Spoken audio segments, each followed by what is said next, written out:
Andre Ware has spent more time searching for a place to play than actually playing, but all the phone calls seem to have paid off.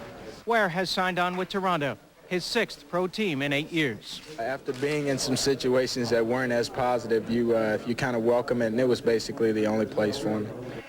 But his place on the roster is back up to Doug Flutie, who the Argos fear may someday bolt back to the NFL. When we found out that Doug Flutie, there was interest in him down south and he had some interest, it was imperative that we find a quarterback that would apprentice for a year and then be willing to take over.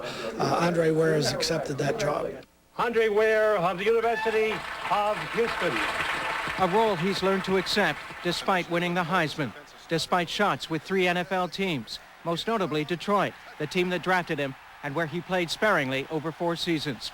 Despite starting stints with Ottawa and BC, all the while just wanting to stick with one team. It just doesn't happen that way anymore, and you know, looking at it from that standpoint, you can deal with it a little better. What's better about Toronto is offensive coordinator John Jenkins, the same coach who helped him shatter 26 NCAA records with Houston.